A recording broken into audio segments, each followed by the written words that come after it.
Introducing the all-new Corolla.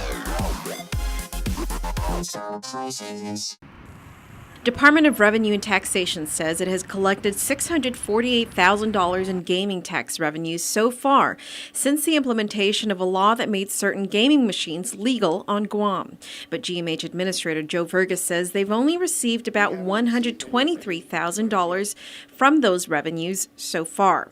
The rest of the funds are subject to legislative appropriation. As a result, GMH will have to reassess its urgent care facility plans, which means there may be a delay and a substantial change in its operations. The funds we've received so far, the 2 checks we received so far are the 60% related to that we're holding for urgent care services. At the current time, we received 2 checks, I believe, totaling $123,000.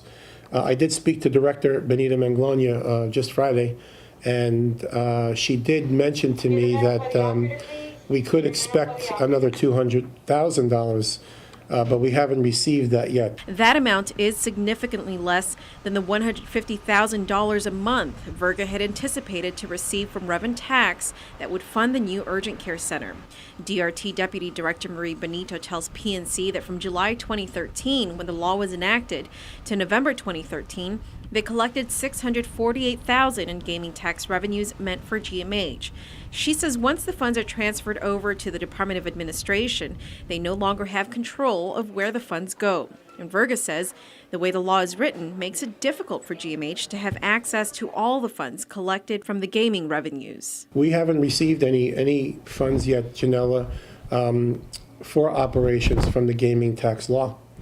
So the 40% of that must be allocated by the legislature to us before we receive it. Only the 60% that's meant for the urgent care center is not subject to legislative appropriation, according to Verga.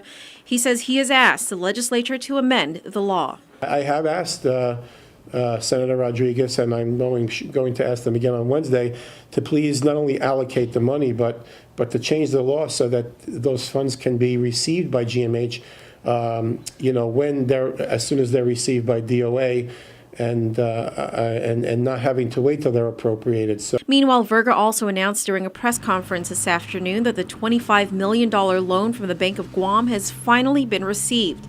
He gave us a breakdown of that loan.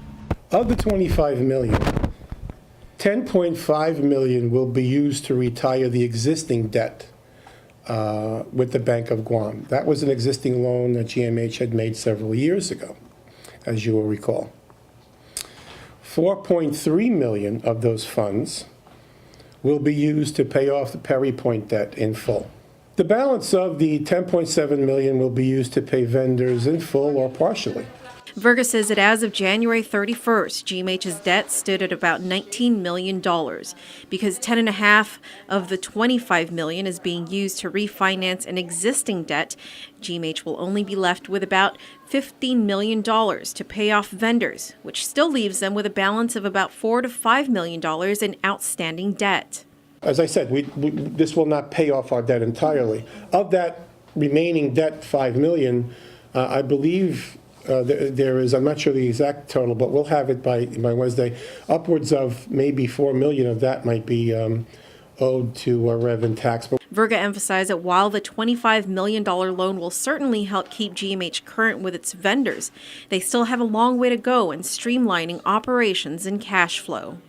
Let me be clear, this does not solve GMH's financial problems.